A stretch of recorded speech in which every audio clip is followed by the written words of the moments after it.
Good evening all, welcome to Skill Master. मेरा नाम पूजा सिंह है और मैं आपको भारत स्किल पर जो कॉस्मेटोलॉजी CITES के क्वेश्चन बैंक दिए हुए हैं उन्हें मैं सॉल्व करवा रही हूँ। तो लास्ट सेशन में हम लोगों ने जो कॉस्मेटोलॉजी CITES के क्वेश्चन हैं उनमें से लेवल 1 के क्वेश्चन सॉल्व कर लिए थे, जिसमें टोटल 137 क्वेश्चन थे। तो आज के इस सेशन में हम लेवल 2 के क्वेश्चन स्टार्ट करेंगे। तो इस सेशन में हम क्वेश्चन नंबर 1 से लेकर 25 तक के क्वेश्चन सॉल्व करेंगे। तो चलिए स्टार्ट करते हैं आज का सेशन। आपको सभी क्वेश्चन का आंसर करने के लिए 10 सेकंड का टाइम दिया जाएगा, जिस टाइम में आपको आंसर करना होगा। तो लेट्स स्टार्ट द सेशन। आज का हमारा फर्स्ट क्वेश्चन है, what hair condition is observe in case of under secretion of sebum of scalp. से पूछा गया है कि अगर हमारे स्कैल्प पे सीबम की मात्रा कम सिक्रीट होगी तो हमारे हेयर की क्या कंडीशन होगी, हमारे बाल किस स्थिति में रहेंगे। तो फर्स्ट ऑप्शन है हमारा ग्रेसी हेयर, सेकेंड ऑप्शन है हमारा ग्रे हेयर, थर्ड ऑप्शन है हमारा रेड हेयर, फोर्थ ऑप्शन है हमारा ड्राई हेयर। तो इसका आंसर करने के लिए आपके पास 10 सेकंड का टाइम है। चलिए सभी लोग आंसर कीजिए।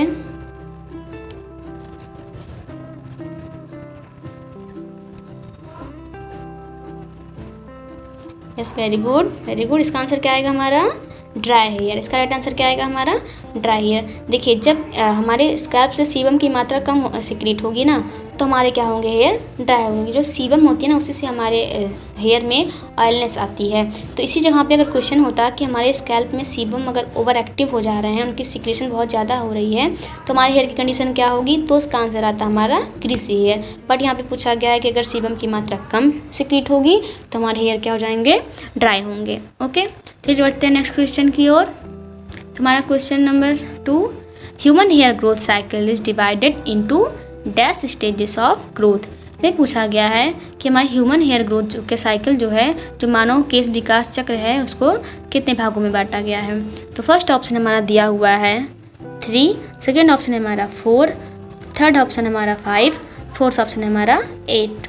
तो इसका आंसर करने के लिए आपके पास 10 सेकेंड का टाइम है। चलिए आप लोग आंसर कीजिए।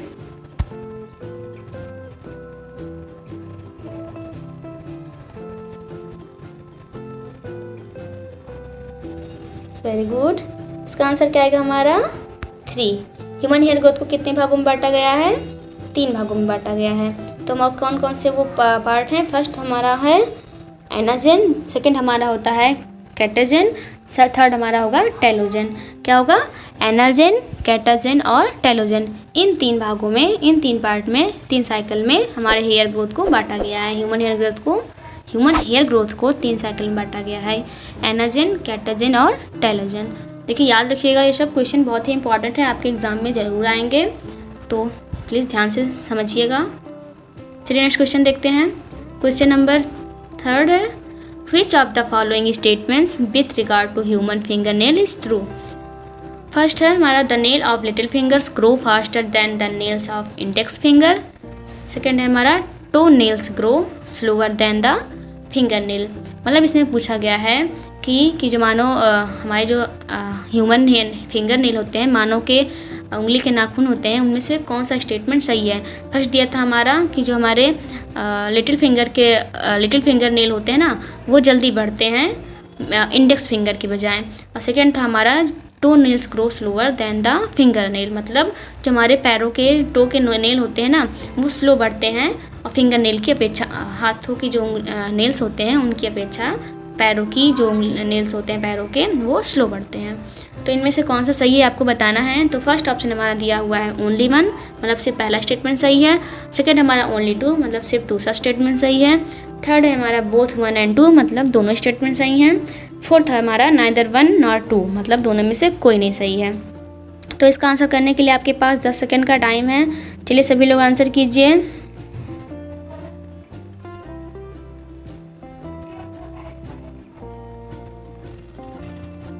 बहुत अच्छे बहुत अच्छे। इसका आंसर क्या आएगा हमारा ओनली 2, मतलब जो हमारे टो नेल्स हैं वो स्लो बढ़ते हैं फिंगर नेल के बजाय। जो हमारे हाथों के नेल्स होते हैं ना, वो क्या होते हैं, उनकी जो ग्रोथ होती है ना, वो फास्ट होती है। उसके अकॉर्डिंग अगर देखा जाए तो हमारे जो टो के नेल होते हैं ना, पैरों की उंगलियों के जो नाखून होते हैं, वो स्लो बढ़ते हैं और हाथों के जल्दी बढ़ते हैं।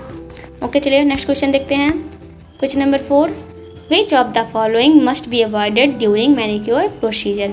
मतलब इनमें से कौन सा मैनिक्योर प्रोसीजर के दौरान अवॉइड किया जाता है। फर्स्ट ऑप्शन है हमारा use an alcohol free enamel remover. Second option है हमारा always use a base coat to protect the nail plate. Third option है हमारा always file the nails from the outside in on both sides. Fourth option है हमारा always use a metal file on nails. तो इसका answer करने के लिए आपके पास 10 सेकेंड का टाइम है। चलिए सभी लोग आंसर कीजिए।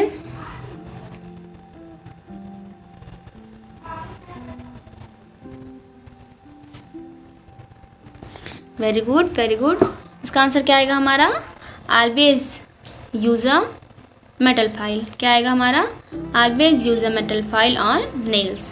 देखिए क्वेश्चन में पूछा गया था हमारा कि मैनिक्योर प्रोसीजर के दौरान हमें किसे अवॉइड करना चाहिए। इन जो 4 ऑप्शन दिए हुए हैं हमारे ना, इनमें से किसको अवॉइड करना चाहिए। तो हम क्या करेंगे, कभी भी मेटल फाइल का यूज़ नहीं करेंगे। अगर हमें अपने नेल को फाइल करना है या फिर करवाना है तो हम क्या करेंगे, मेटल फाइलर से नेल को फाइल नहीं करेंगे। क्योंकि मेटल फाइल क्या होते हैं, वो हमारे फिंगर्स पे लग सकते हैं, जिससे मतलब हमारा कट लग सकता है। और फिर मेटल क्या होते हैं, कभी कभी मेटल पे जंग भी लग जाता है, जिससे इन्फेक्शन भी हो सकता है। तो हम क्या करेंगे, मेटल फाइल का यूज़ नहीं करेंगे। अगर जो 3 ऑप्शन उन्हें भी देख लेते हैं। Use an alcohol free enamel remover, मतलब एक अल्कोहल फ्री इनेमल रिमूवर का प्रयोग करें जी। इसको तो बिल्कुल इसको यूज़ करेंगे मैनिक्योर में। सेकेंड ऑप्शन है हमारा always use a base coat to protect the nail plate, मतलब जो नेल प्लेट है उसको सुरक्षित रखने के लिए हम क्या करेंगे, बेस कोट को यूज़ करेंगे जी। बिल्कुल, जब भी हम नेल पॉलिश लगाएंगे उससे पहले हम अपने नेल प्लेट पर बेस कोट ज़रूर लगाएंगे। अगर हम नेल पॉलिश नहीं भी लगाते हैं तो हम सिर्फ बेस कोट भी लगा सकते हैं, जिससे हमारे नेल प्लेट जो हैं वो प्रोटेक्ट रहेंगे। थर्ड ऑप्शन है हमारा always file the nails from the outside in on both side, मतलब जो हम हमेशा क्या करेंगे, अपने नेल्स को बाहर की तरफ से और दोनों साइड से फाइल करेंगे जी। बिल्कुल, तब फाइल करेंगे, ज़रूर करेंगे, तभी हमारे नेल वेल शेप में आएंगे। चलिए देखते हैं नेक्स्ट क्वेश्चन। इसका आंसर क्या था हमारा? Always use a metal file on nail, मतलब हम अपने नाखूनों पे कभी भी मेटल फाइल का यूज़ नहीं करेंगे। चलिए next question, question number 5। Hair texture is based on the, मतलब जो हमारे हेयर टेक्सचर हैं वो किस पर बेस होते हैं। तो फर्स्ट ऑप्शन है हमारा amount of curl in the hair. Second option है हमारा condition of the hair. Third option है हमारा elasticity of the hair. Fourth option है हमारा diameter of each hair strand. तो इसका आंसर करने के लिए आपके पास 10 सेकेंड का टाइम है। चलिए सभी लोग आंसर कीजिए।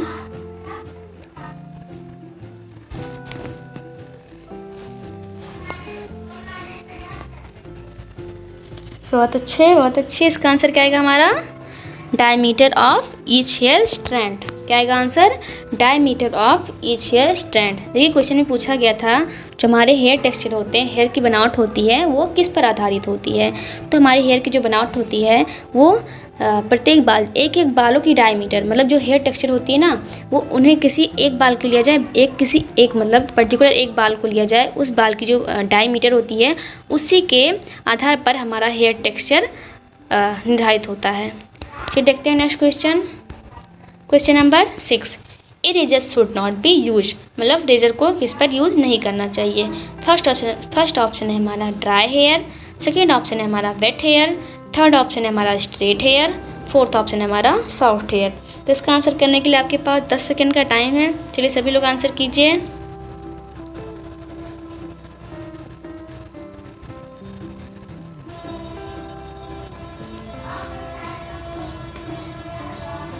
Very good very good. इसका आंसर क्या आएगा हमारा? Wet hair. क्या आएगा आंसर इसका हमारा? Wet hair. देखिए हम कभी भी गीले बालों पे ना रेज़र का यूज़ नहीं करेंगे। रेज़र का यूज़ हम अक्सर ड्राई बालों पे करते हैं, गीले बालों पे रेज़र नहीं चलाया जाता है। गीले बालों पे हम क्या, सीजर का यूज़ करेंगे, सीयर्स का यूज़ करते हैं। ओके, बाकी जो ड्राई हेयर, स्ट्रेट हेयर और सॉफ्ट हेयर हैं, इन सब पे हम रेज़र का यूज़ कर सकते हैं, और एक्सेप्ट वेट हेयर, मतलब वेट हेयर को छोड़ के बाकी सभी बालों पे हम रेज़र को यूज़ कर सकते हैं। नेक्स्ट क्वेश्चन देखते हैं, question number 7। A good safety and sanitation measure is to sweep up hair and dispose of it, मतलब पूछा गया है कि बालों को साफ़ करने के लिए और उसको डिस्पोज करने के लिए हमारा जो सेफ और सुरक्षित और स्वच्छ तरीका क्या है। तो यहाँ पे ऑप्शन दिए हमारे before blow drying the client. Second option है हमारा after blow drying the client. Third option है हमारा as you cut the hair. Fourth option है हमारा after the client had left. तो इसका आंसर करने के लिए आपके पास 10 सेकंड का टाइम है। चलिए सभी लोग आंसर कीजिए।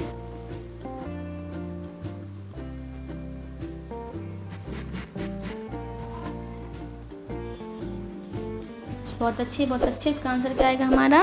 Before blow drying the client, मतलब क्लाइंट को ब्लो ड्रायर देने से पहले। क्या आएगा इसका answer? Before blow drying the client. देखिए पूछा गया था इसमें, देखिए क्वेश्चन जो हमारा है हेयर कटिंग से रिलेटेड है। मतलब जब हम हेयर कट कर लेंगे, जो हेयर कटे हुए हेयर होंगे ना, उनको डिस्पोज करने के लिए, और जो एरिया है जहाँ पे हेयर गिरे हुए हैं उसको क्लीन करने के लिए, वो एक सुरक्षित और स्वच्छ जो तरीका है वो कौन सा है पूछा गया था। तो जो हमारा तरीका होगा ये होगा कि जो हम क्लाइंट को ब्लो ड्रायर देंगे ना, क्या करते हैं हम जब हेयर कटिंग करते हैं तो उसके बाद हम क्लाइंट के हेयर को ब्लो ड्रायर से सेट करते हैं। तो हम क्या करेंगे, ब्लो ड्रायर से पहले, क्योंकि जो ब्लो ड्रायर से हवा निकलती है उससे हमारे जो हेयर कटे हुए हेयर है ना वो बिखर सकते हैं फर्श पे। तो इसलिए हम क्या करेंगे, उसको ब्लो ड्रायर देने से पहले उसको डिस्पोज कर देंगे और उस एरिया को क्लीन कर देंगे।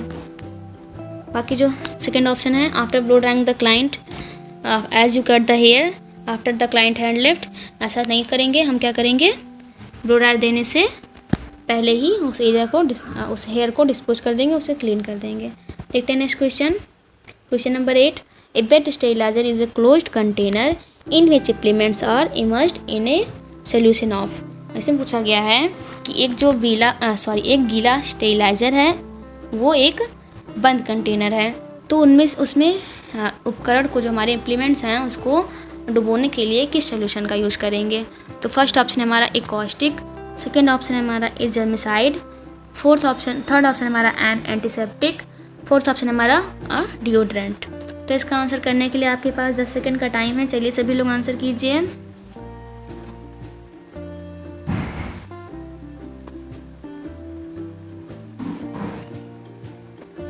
यस, बहुत अच्छे। इसका आंसर क्या आएगा हमारा? जर्मिसाइड। क्या आएगा हमारा आंसर? जर्मिसाइड, मतलब एक जीवाणु नाशी जो सोल्यूशन है उसका यूज करेंगे।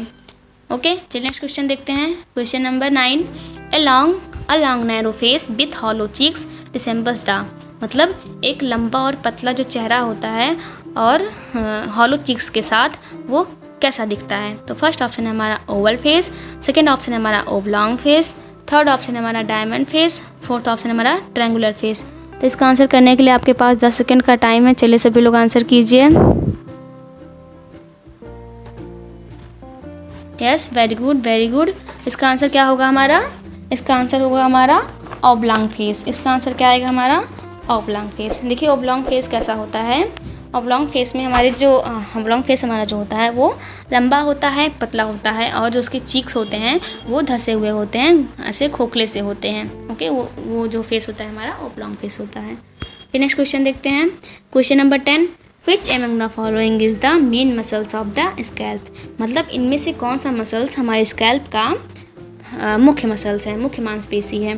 तो फर्स्ट ऑप्शन है हमारा ऑसिपिटोफ्रंटल, सेकेंड ऑप्शन है हमारा नेसलिस, थर्ड ऑप्शन हमारा डिसोरिस, फोर्थ ऑप्शन हमारा कैनिनस। तो इसका आंसर करने के लिए आपके पास 10 सेकंड का टाइम है। चलिए सभी लोग आंसर कीजिए।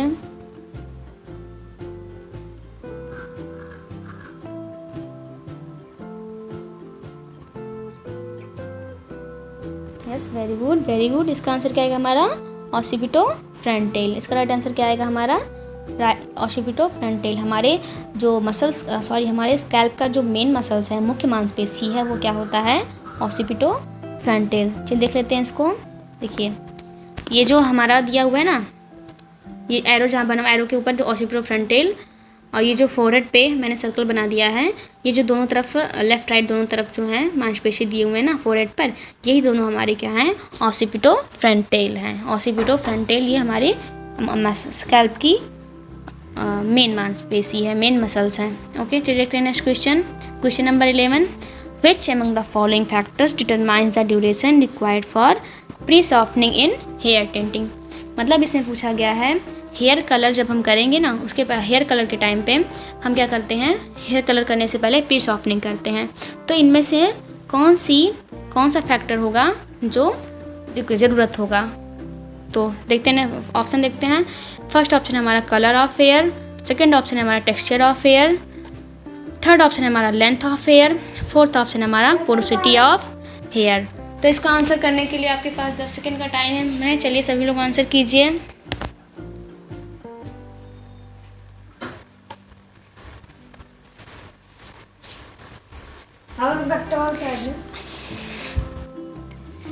Yes, very good very good.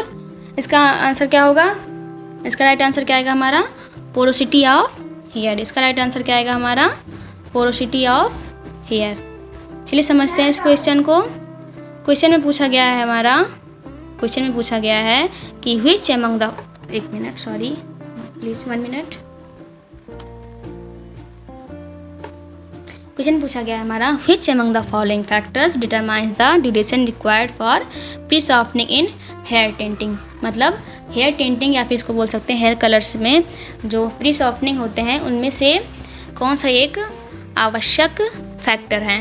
Okay, तो यहाँ पे हमारा आंसर क्या आया था? Porosity of hair. मतलब जो हमारे बालों की पोरोसिटी होती है ना, किसी चीज़ को एब्जॉर्ब करने की क्षमता होती है, वो एक हमारा मुख्य कारक होता है हेयर टिंटिंग के दौरान। चलिए नेक्स्ट क्वेश्चन देखते हैं।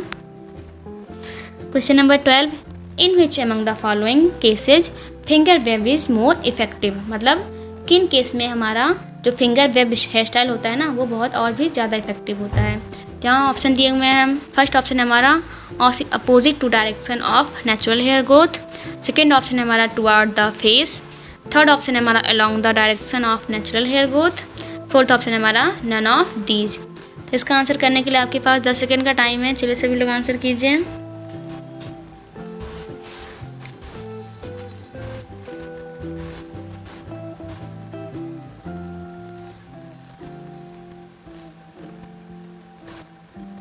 Very good. इसका राइट आंसर क्या आएगा हमारा? इसका आंसर आएगा हमारा टुवर्ड द फेस, मतलब फेस की तरफ।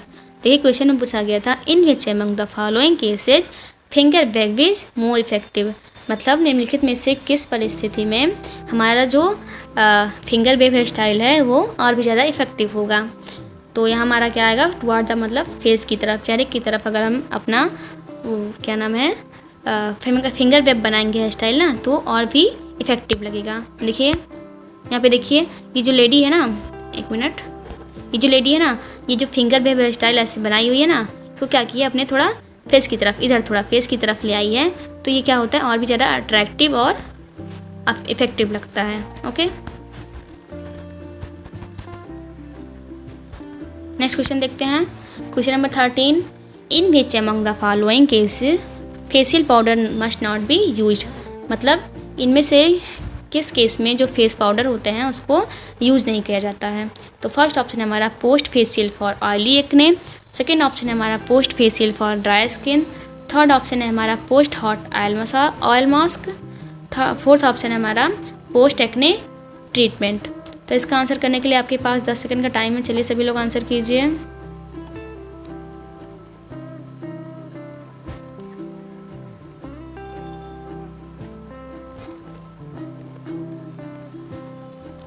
Very good very good. इसका आंसर क्या आएगा हमारा? Post acne treatment. Post acne treatment.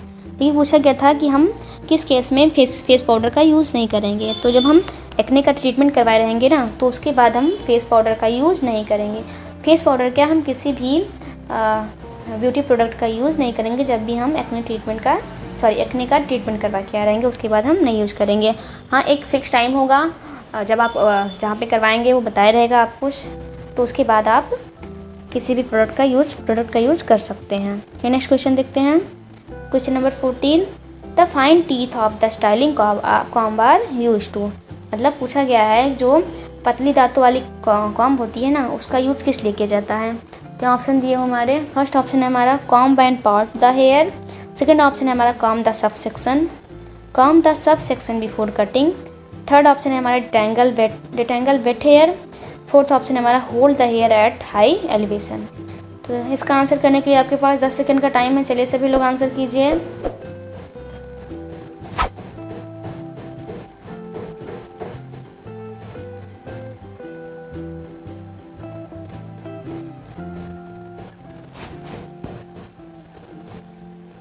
Very good. इसका राइट आंसर क्या आएगा हमारा?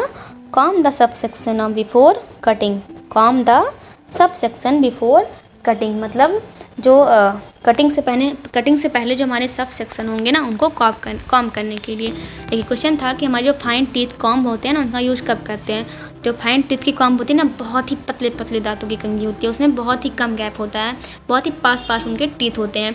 तो उन कॉम्ब का यूज़ क्या करते हैं, जब हम हेयर कटिंग करते हैं तो जब सेक्शन पहले हम सेक्शन करते हैं हेयर की ना, उसमें से जो सब सेक्शन लेते हैं उनको कॉम करते हैं, कॉम करके तब हम कटिंग करते हैं। तो उसमें हम क्या करते हैं, फाइन टीथ कॉम का यूज़ करते हैं। क्योंकि जो ऑप्शन देखते हैं comb and part the hair, मतलब कॉम करने के लिए और पार्ट करने के लिए, तो इस टाइम में हम क्या करेंगे, टेल कॉम का यूज़ करेंगे। थर्ड ऑप्शन हमारा रिटेंगल वेट हेयर, मतलब गीले और उलझे हुए बालों को सुलझाने के लिए।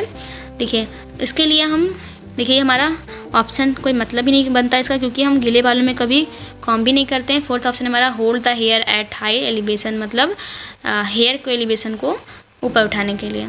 तो सेकेंड ये हमारा राइट आंसर क्या आएगा, com the sub section before cutting, मतलब जो हमारे हेयर के सब सेक्शन हैं उनको कटिंग से पहले कॉम करने के लिए। नेक्स्ट क्वेश्चन देखिए, question number 15, all the following items are routinely used when giving a shampoo except, मतलब हम जब शैम्पू का प्रोसेस कर रहे हैं ना, तो उनमें से किस चीज़ को छोड़ के बाकी सब कुछ दे सकते हैं। तो यहाँ ऑप्शन दिया हमारे an infrared lamp, second option है हमारा comb and hair brush, third option है हमारा शैम्पू केप, फोर्थ ऑप्शन है हमारा टॉवल्स। तो इसका आंसर करने के लिए आपके पास 10 सेकंड का टाइम है। चलिए सभी लोग आंसर कीजिए।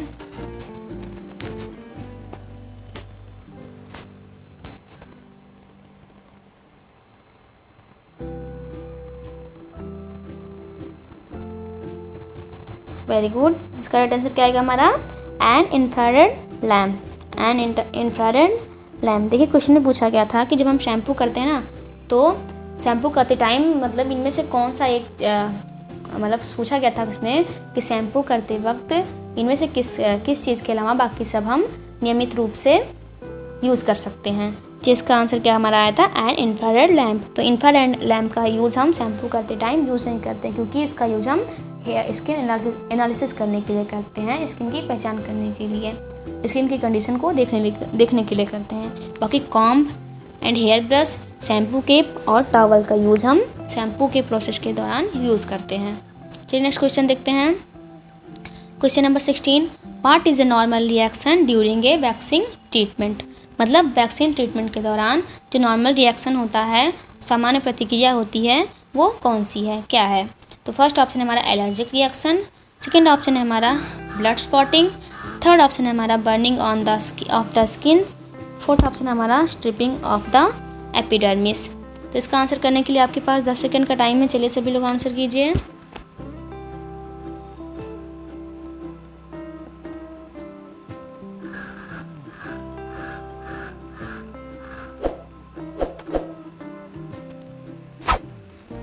Very good very good. इसका आंसर क्या आएगा हमारा, एलर्जिक रिएक्शन, मतलब एलर्जी की जो प्रतिक्रिया होती है वो देखा जा सकता है जब भी हम वैक्सीन ट्रीटमेंट करते हैं। ये एक नॉर्मल रिएक्शन है, क्योंकि जो तीनों ऑप्शन है ब्लड स्पॉटिंग, ये तो अगर ऐसा कुछ होगा तो समझ लीजिए बहुत ही क्लाइंट को बहुत ही ज़्यादा हार्म होगा। और थर्ड ऑप्शन है हमारा बर्निंग ऑफ द स्किन, मतलब स्किन जल जाएगा, ये बिल्कुल नहीं।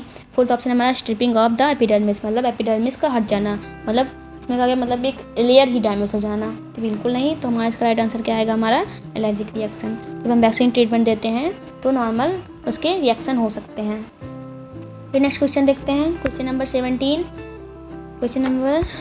17, after how much duration the paper cup in sanitary finger bowl to be replaced, मतलब कितने समय बाद हम जो सैनिटरी फिंगर बाउल में से पेपर कप को बदलेंगे।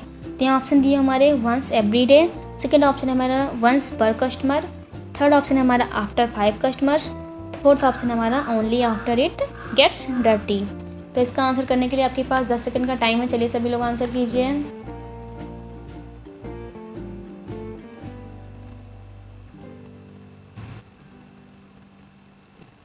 Very good.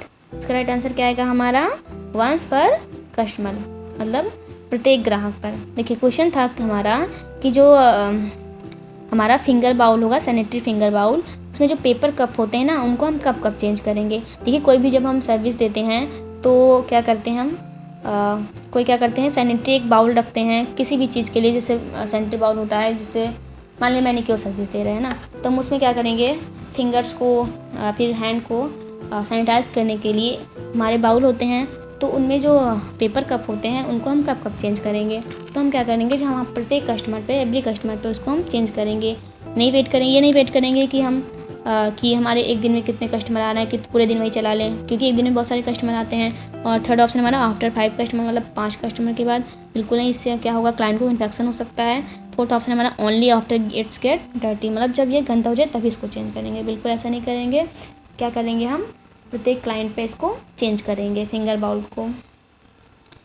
Second next question number 18, which one of the following types of fire extinguisher must not be used on fires in electrical equipment।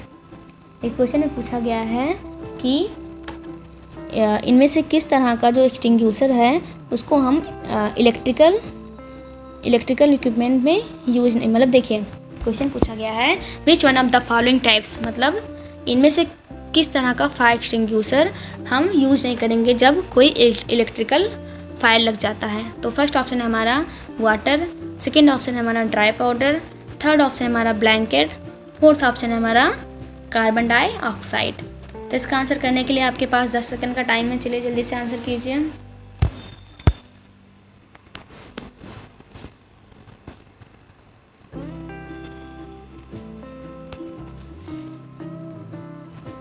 Very good, इसका answer क्या आएगा हमारा water. देखिए question, इसका right answer आएगा हमारा water. देखिए question है हमारा कि इनमें से कौन से विद्युत उपकरण जो होते हैं उनका अगर आग लग जाता है तो किस विद्युत उपकरण, पूछा गया है कि इलेक्ट्रिकल इक्विपमेंट मतलब विद्युत उपकरण में अगर आग लग जाता है तो हम किस फायर एक्सटिंग्यूशर का यूज़ नहीं करते हैं। तो हम वाटर, देखिए जब इलेक्ट्रिक फायर होता है ना, तो हम क्या करते हैं, वाटर का यूज़ नहीं करते हैं, क्योंकि पानी से हमारे जो इलेक्ट्रिक होते हैं ना, इलेक्ट्रिक फायर वो और भी ज़्यादा बढ़ जाते हैं, तो हम इसीलिए वाटर का यूज़ नहीं करेंगे। बाकी इलेक्ट्रिक फायर में हम क्या करेंगे, dry powder, blanket, carbon dioxide, इन सब का यूज़ करेंगे। इसमें हम क्या कर सकते हैं, जो रेत होता है उसका भी यूज़ कर सकते हैं, फोम का यूज़ कर सकते हैं, बट हम वाटर का यूज़ बिल्कुल नहीं करेंगे, क्योंकि इससे सभी लोगों को जो भी इसके संपर्क में आएगा उसको शॉक लग सकता है, इसलिए वाटर से इलेक्ट्रिकल फायर को दूर ही रखेंगे। Next question number 19, which one of the following would be classed as confidential information and should never be given out. Question number 19 में पूछा गया है इनमें से किस जो गोपनीय जानकारी है, जो कौन सी गोपनीय जानकारी है उसको किस रूप में वर्गीकृत किया जाए कि इसे कभी भी किसी को नहीं दिया जाना चाहिए, मतलब ऐसी कौन सी इन्फॉर्मेशन है जिसे हम कभी किसी को नहीं देंगे। तो फर्स्ट ऑप्शन है हमारा क्लाइंट डिटेल्स, सेकेंड ऑप्शन है हमारा स्टाइलिस्ट नेम, थर्ड ऑप्शन है हमारा salon telephone number, fourth option है हमारा सैलून प्राइस लिस्ट। इसका आंसर करने के लिए आपके पास 10 सेकंड का टाइम है, चलिए सभी लोग आंसर कीजिए।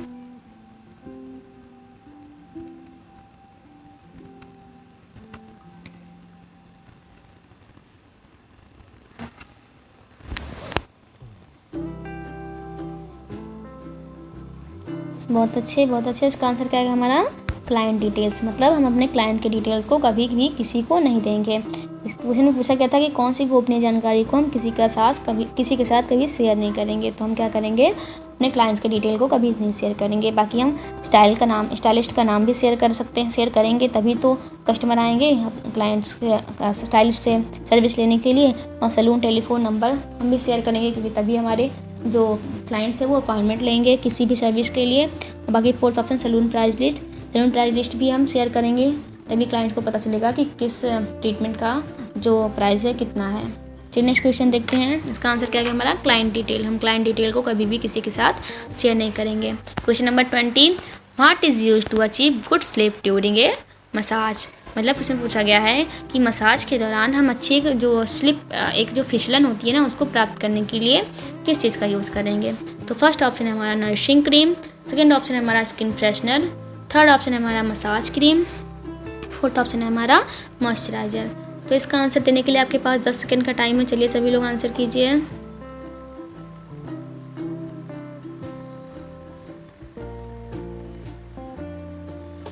Very good. इसका आंसर क्या आएगा हमारा? Massage cream. क्या आएगा इसका आंसर हमारा? Massage cream. देखिए पूछा गया था मालिश के दौरान जो एक स्लिप होती है, फिसलन होती है, उसको प्राप्त करने के लिए हम किसका यूज करते हैं? मसाज क्रीम का यूज करते हैं। जब भी हम मसाज करते हैं ना तो मसाज क्रीम का यूज करते हैं, जिससे हमारे जो हाथ होते हैं ना एकदम स्मूथ चलते हैं, तभी हम सारे मसाज स्टेप को अच्छे से क्लाइंट को दे सकते हैं। और बाकी हमारे स्किन को जो क्या होती है, नरिशमेंट मिलती है, हमारे स्किन के लिए भी बेनिफिट होता है मसाज क्रीम। चलिए नेक्स्ट क्वेश्चन देखते हैं। Question number 21, nail polish is applied, मतलब नेल पॉलिश कब अप्लाई किया जाता है?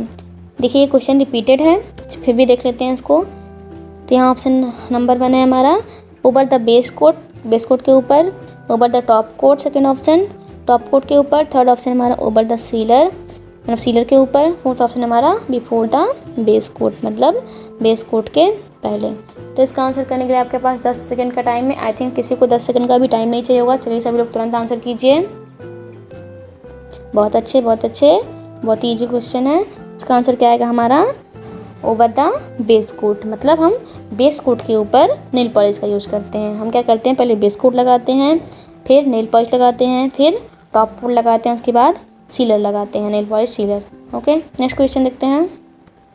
Question number 22, if the clients nail would benefit A nail hardener में बी अप्लाइड, मतलब पूछा गया है कि अगर एक ग्राहक के जो हमारे क्लाइंट आते हैं उनके नाखूनों को लाभ होगा तो हम तो नाखून हार्डनर किस पर लगाया जाता है, जो नेल हार्डनर होता है हमारा उसको किस पर लगाएंगे?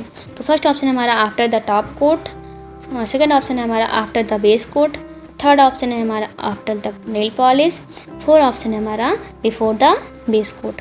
तो इसका आंसर करने के लिए आपके पास 10 सेकंड का टाइम है। चलिए सभी लोग आंसर कीजिए।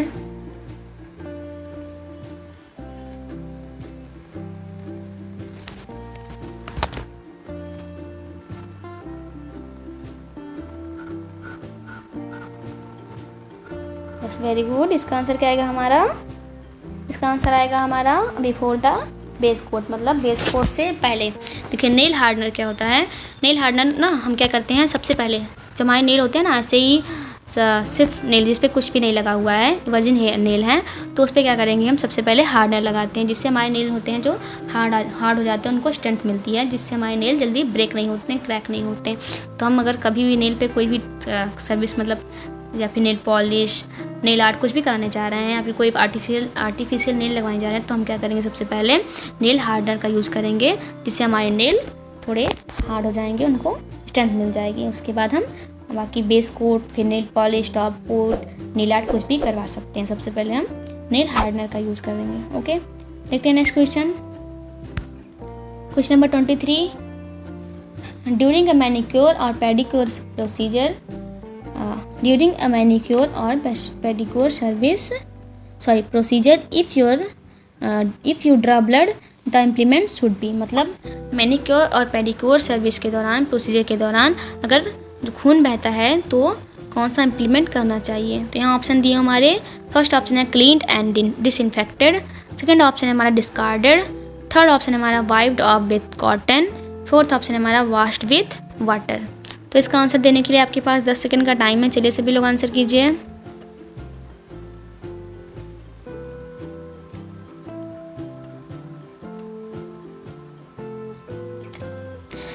Very good. क्या आएगा इसका आंसर हमारा? क्लीन्ड एंड डिसइंफेक्टेड, मतलब साफ और कीटाणु रहित। देखिए क्या आएगा हमारा answer? Cleaned and disinfected. Question समझते हैं फिर से। पूछा क्या था, ड्यूरिंग ए मैनिक्योर और pedicure procedure, if you draw blood the implement should be, मतलब मैनिक्योर और पेडिक्योर प्रोसीजर के दौरान अगर खून बहता है, खून बह जाता है आपसे किसी क्लाइंट का, तो हमारा जो इम्प्लीमेंट है वो कैसा होना चाहिए? तो हमारा इम्प्लीमेंट कैसा होना चाहिए? साफ़ और सुरक्षित, कीटाणु रहित होना चाहिए। वैसे बाकी जो तीन ऑप्शन है, डिस्कार्डेड मतलब उसको डिस्कार्ड कर देंगे, ऐसे बाहर कर देंगे ब्लड को, जी बिल्कुल नहीं, उसको साफ़ करेंगे, उसको डिसइंफेक्ट करेंगे ताकि क्लाइंट को कोई इन्फेक्शन ना हो। Wiped off with cotton third option है, मतलब कॉटन से उसको पोंछ देंगे, बिल्कुल नहीं ऐसा करेंगे। कॉटन से हम इसको ऐसे ही नहीं पोंछ देंगे, उसको एक अपने जो उसका स्टेप है उसी को यूज़ करेंगे। किसी भी कोई भी घाव अगर क्लाइंट को हो जाता है, ब्लड निकलता है या फिर कुछ भी होता है, तो क्या करेंगे, उसको साफ़ करेंगे और डिसइंफेक्ट करेंगे। फोर्थ ऑप्शन है हमारा वॉश्ड विद द वाटर, मतलब पानी से धुल देंगे। बिल्कुल नहीं, पानी से हम तुरंत ऐसे नहीं धुलेंगे, जो भी प्रोसीजर है उसे अप्लाई करेंगे। चलिए नेक्स्ट क्वेश्चन देखते हैं। Question number 24, iPad should be used in which among the following cases, मतलब जो हमारे आँखों पे iPad रखे जाते हैं ना, वो किस केस में यूज करेंगे। फर्स्ट ऑप्शन है हमारा मेकअप, सेकंड ऑप्शन है हमारा स्टीजेंट लोशन, थर्ड ऑप्शन है हमारा फाउंडेशन क्रीम, फोर्थ ऑप्शन है हमारा नन ऑफ दीज। तो इसका आंसर देने के लिए आपके पास 10 सेकंड का टाइम है, सभी लोग आंसर कीजिए।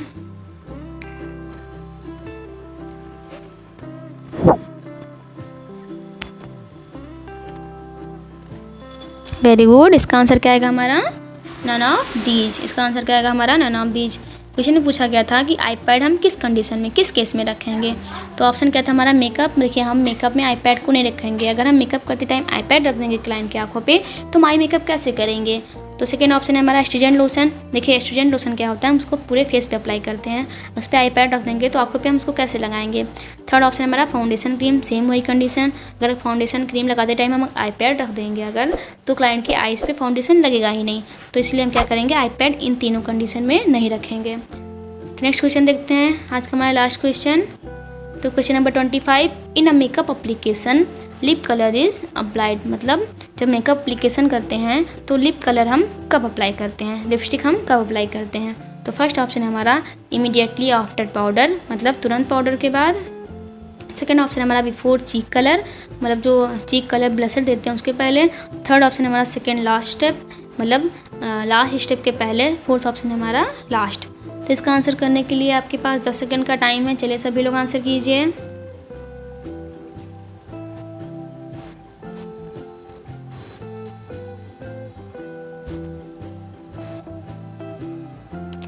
बहुत अच्छे, इसका आंसर क्या आएगा हमारा लास्ट। हम लिप कलर कब यूज़ करते हैं क्लाइंट पर आप खुद पर ही, हम लास्ट में। देखिए हम जब सबको सारा मेकअप कर लेते हैं, eye makeup, eyebrow, eye makeup को भी, कोई भी मेकअप हो अगर हम कंप्लीट कर लेते हैं, उसके बाद हम लास्ट में क्या करते हैं, लिप कलर अप्लाई करते हैं, लिपस्टिक हम सबसे लास्ट में अप्लाई करते हैं। तो ये इसका हमारा लास्ट क्वेश्चन था। यहाँ पे आंसर की अटैच किए हुए हैं, आप लोग सभी लोग देख लीजिएगा। देखिए अगर आपको किसी भी क्वेश्चन में कोई भी डाउट है, कुछ क्वेश्चन समझ में नहीं आया है, तो आप लोग कमेंट कीजिए, पूछिए, मैं आपके सभी क्वेश्चन का ज़रूर आंसर करूँगी। और बाकी अपने फ्रेंड के साथ शेयर कीजिए ताकि उन्हें भी नॉलेज मिले और उनकी जो एग्ज़ाम की प्रिपरेशन हो वो अच्छी हो सके। चलिए thank you so much, bye bye.